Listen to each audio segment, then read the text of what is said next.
Assalamualaikum. Selamat pagi anak-anak. Nah, hari ini kita masuk ke dalam pembelajaran tematik ya. Kita akan belajar mapel bahasa Indonesia dan juga IPA saja untuk hari ini ya. Oke. Untuk bahasa Indonesia nanti kita akan belajar mengenai teks laporan hasil pengamatan. Jadi teks laporan hasil pengamatan itu nanti dibuat setelah kalian itu melakukan pengamatan. Jadi teks laporan adalah teks yang berisi informasi berdasarkan pengamatan yang sudah dilakukan. Teks laporan hasil pengamatan itu berisi apa saja? Berisi informasi umum, kumpulan fakta-fakta yang sudah kalian amati misalnya, dan simpulan. Teks laporan juga terdapat ide pokok. Ide pokok paragraf atau ide pokok itu apa ya? Jadi ide pokok itu adalah ide atau gagasan yang menjadi pokok pengembangan paragraf. Jadi kalau kalian membaca suatu paragraf itu pasti ada suatu inti yang dibicarakan atau suatu ide dan gagasan yang dibicarakan. Bagaimana cara menentukan ide pokok? Jadi cara menentukan ide pokoknya itu yang pertama, kalian membaca secara keseluruhan teksnya. Yang kedua, membaca isi teks bacaan. Yang ketiga, kalian akan menemukan ide pokok. Nah, misalnya yang ini. Ada bacaan tentang singkong. Selain nasi dan jagung sebagai makanan pokok masyarakat Indonesia, terdapat pula singkong. Singkong termasuk tanaman umbi-umbian. Pada tanaman singkong, bagian yang dijadikan makanan pokok adalah umbi akarnya. Nah, dari teks ini kira-kira ide pokoknya itu apa ya? Inti dari paragraf ini itu apa ya? Coba kalian cari sebentar, ayo. Sudah menemukan? Coba dicek sama tidak seperti ini. Nah, jadi kita tentukan dulu kalimat utamanya ada di mana dan disitulah ide pokok muncul atau berada. Di situ sudah Bu Stevi beri tanda garis merah. Selain nasi dan jagung sebagai makanan pokok masyarakat Indonesia, terdapat pula singkong. Jadi, ide pokoknya itu lebih ringkas daripada kalimat utama. Apa? Yaitu singkong sebagai salah satu makanan pokok masyarakat Indonesia.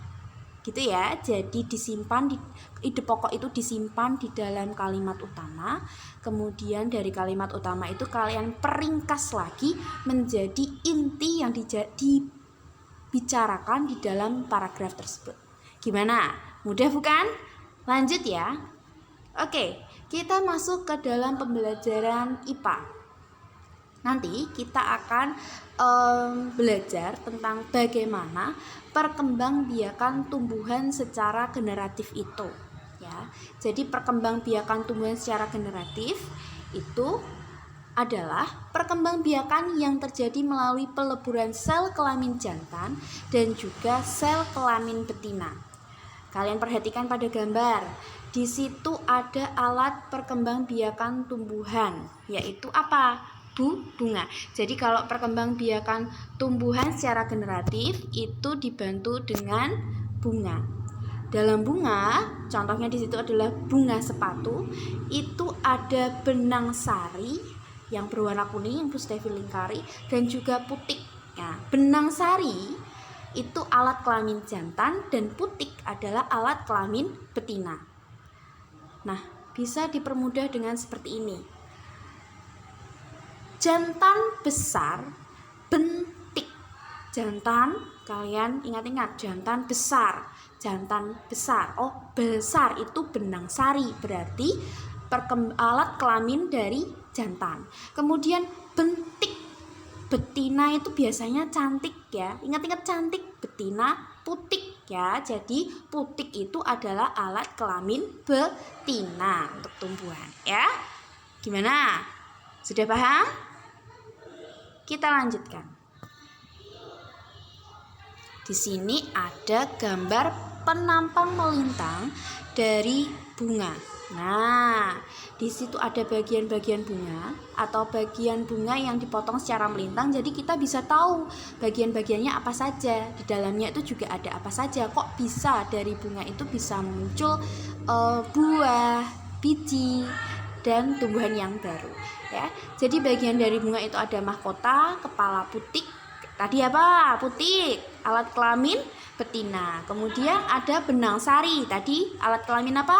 Jantan. Ya, kemudian ada tangkai putik, kelopak, ada bakal buah, tangkai bunga, dan ini adalah bagian-bagian dari bunga.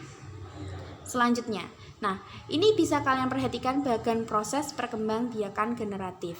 Jadi perkembangbiakan generatif pada tumbuhan yang pertama kali itu ada peristiwa penyerbukan. Jadi kalau perkembangbiakan secara generatif didahului dengan peristiwa penyerbukan, yaitu serbuk sari jatuh ke kepala putik. Kemudian terjadi peristiwa pembuahan, yaitu serbuk sari sel kelamin jantan melebur dengan sel telur atau sel kelamin betina. Kemudian menghasilkan zigot. Zigot tumbuh menjadi embrio atau tunas tumbuhan di dalam biji. Kemudian biji berada di dalam buah. Selanjutnya biji yang ditanam atau yang dikembangkan itu menjadi tumbuhan baru. Nah, tumbuhan baru akan tumbuh menjadi tumbuhan dewasa dan tumbuhan dewasa berbunga dan menghasilkan biji kembali. Nah, ini ada macam-macam penyerbukan. Jadi penyerbukan itu tadi peristiwa jatuhnya serbuk sari ke kepala putik.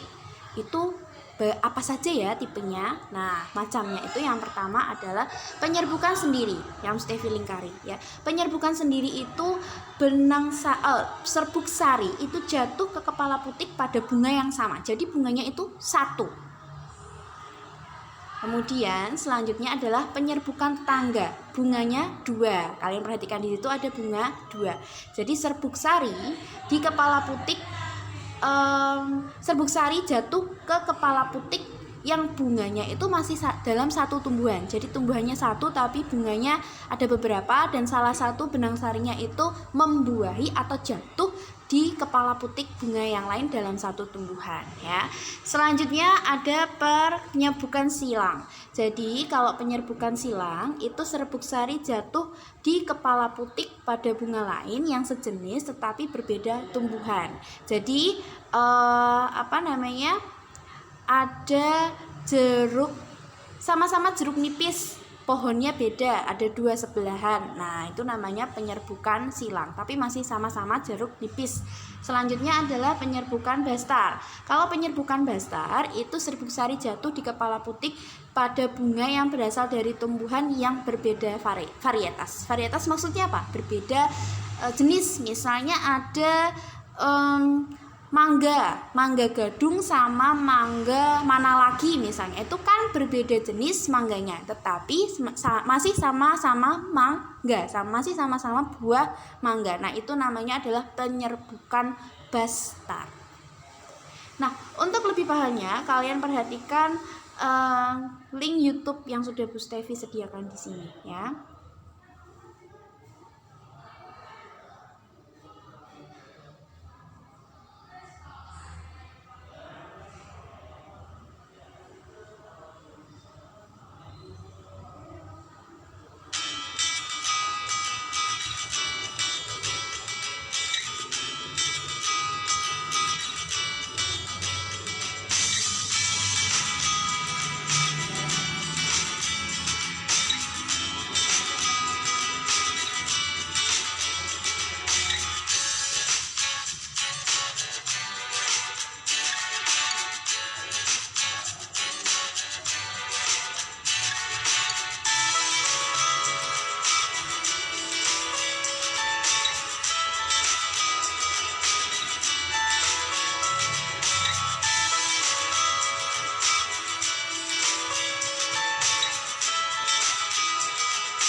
Nah, itu tadi ya.